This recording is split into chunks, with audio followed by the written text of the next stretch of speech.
करेंगे, मतलब श्री गणेश करेंगे।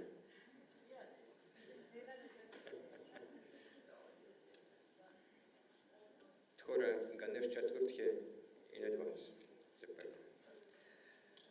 Sit here, Sajano Deviyo, ladies and gentlemen, my friends from media, a lot of familiar faces, and there are a lot of newcomers to the Russian embassy. We would like to welcome everyone here. Apka Hardik Swagat. It's a long time. We are continuing our practice of regular press briefings. If you remember, last year we did in the same format, along with our good colleague and friend of ours, Mr. Evgeniy Griva. We have, as Peter specified, we have received a lot of questions regarding the current dynamics in Russia-India relations and the global dynamics. A lot of, I should admit, coinciding questions. That's why we were trying to generalize them. But anyway, we will try to cover all the important topics interested to you so that everyone could benefit from our interaction. So, one of the general points which many of you have made in sending question to us was our general assessment of the current Russia-India cooperation. And I would like to make a comment just responding to this particular question which was of interest to many of you. So we are holding this year, 2025, as the 25th anniversary of the establishment of the strategic partnership between Russia and India. Along with that, we celebrate the 78th anniversary of the establishment of the diplomatic relations.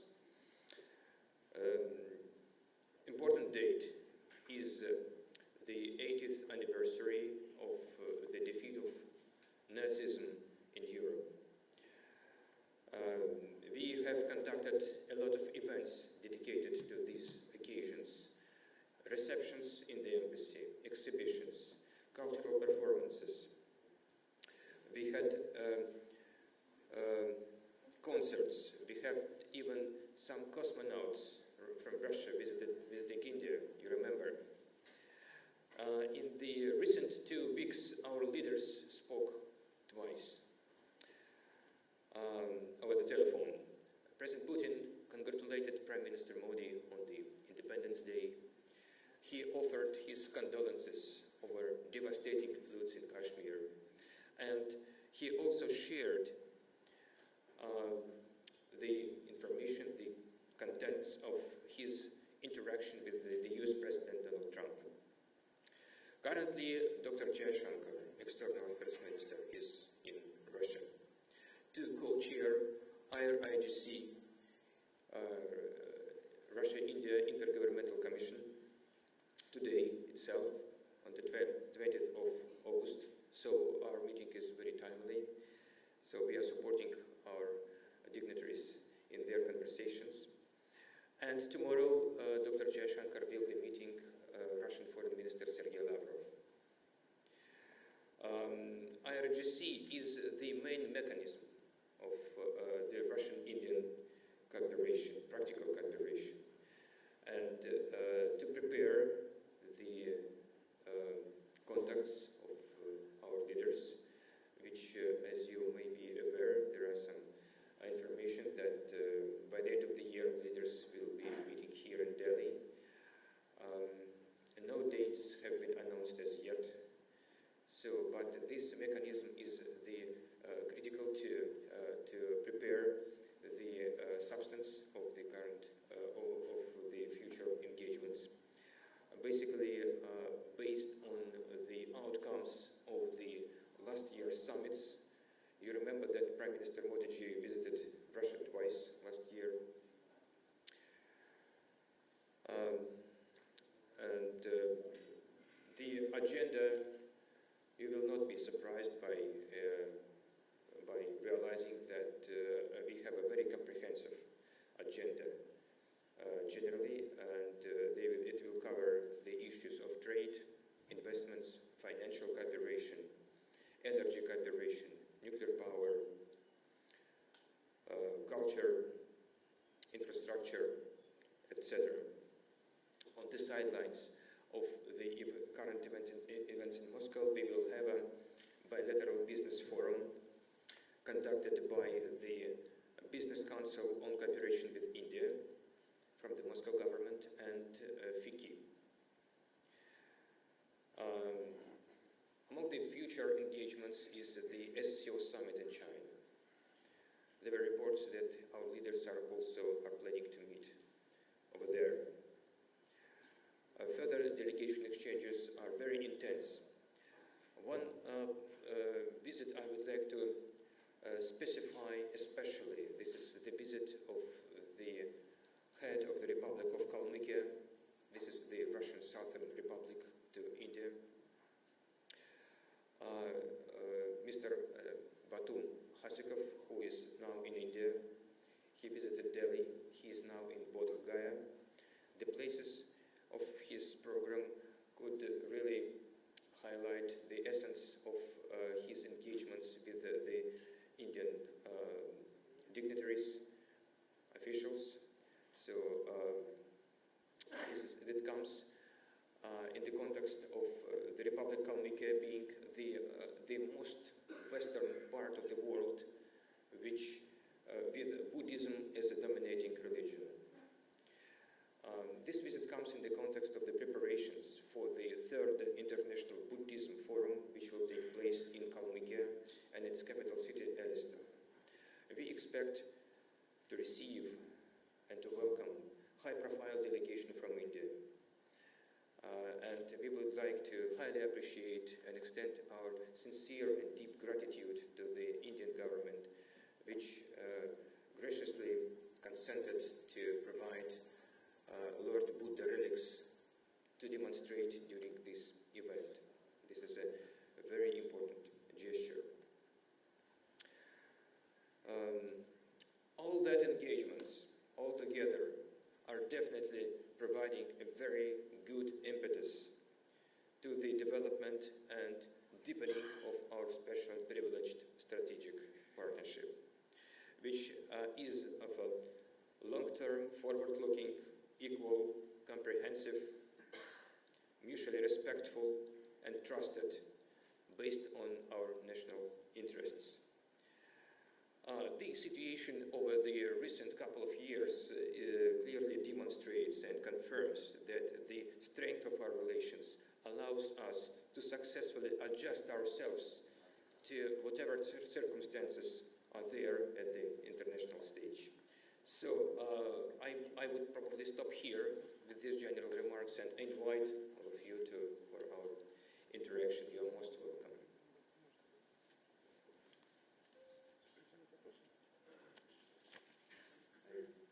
Colleagues who are attending with the question, as I informed most of you whose question are in, I will deliver the mic and we have maybe some time for follow-up. Please understand that there are a lot of questions and most of them are doubled and tripled. Don't worry, we'll ask all of them. Answer all of them.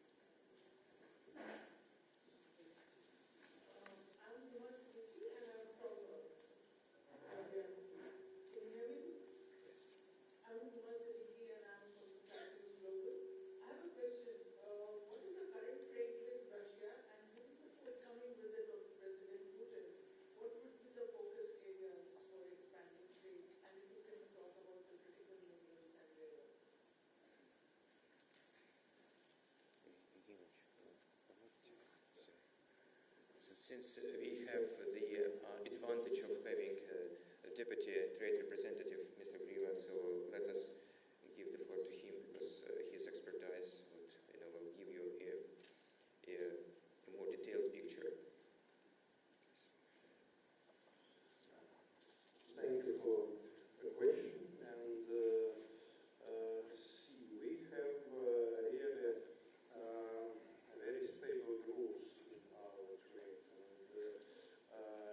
definitely first year after 2022. There was growth approximately 3 times. After that, 80%. Now we reached level, and we can predict that and focus that usual growth in trade will be approximately 10% annually. Besides that, we see the tendency that now Indian export towards Russia is growing bigger and faster.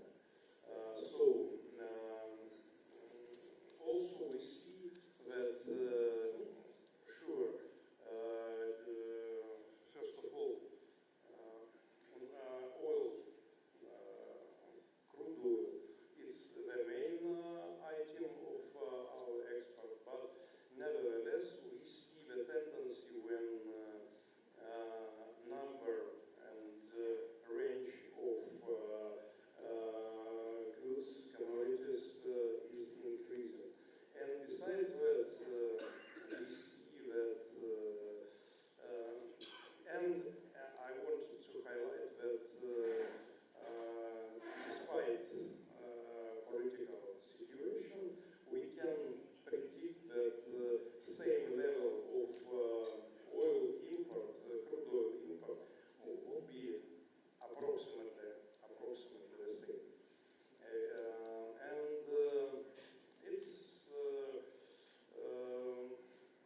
It's absolutely positive trend, because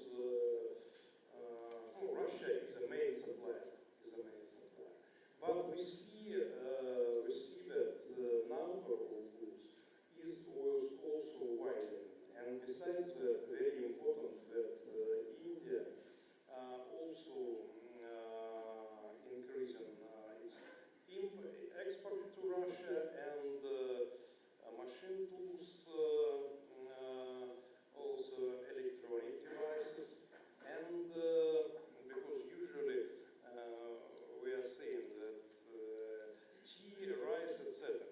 But mostly and main items now are machine tools and pharma and chemicals. I would like to add a couple of ideas for you to realize about the also big things which we are working on along with the trade and economic cooperation. It's everyday routine. So as you know, Russia is the fourth largest trading partner in India, and we, as Mr. Griva mentioned, we expect to remain at the same position given the current growth rates of our mutual trade. So, and along with the energy supplies, we are the leaders in fertilizers. We are supplying some agricultural goods. But as far as big things is concerned, we are moving towards the implementation of the leader's task stipulated last year about the reaching 100 billion trade by 2030. And all the measures will be taken in this direction. Then we need to reduce trade imbalance, which is currently about $60 billion. We will remove further barriers in trade. We will facilitate interaction between the business circles, and to try to give a new push to alternative logistics corridors, like INSTC, like Vladivostok-Chennai, which is functioning pretty well. And of course, we will further develop our payments and transactions mechanisms. Certainly among the big things, of course, is how we proceed towards the FTA between Eurasian Economic Union and India.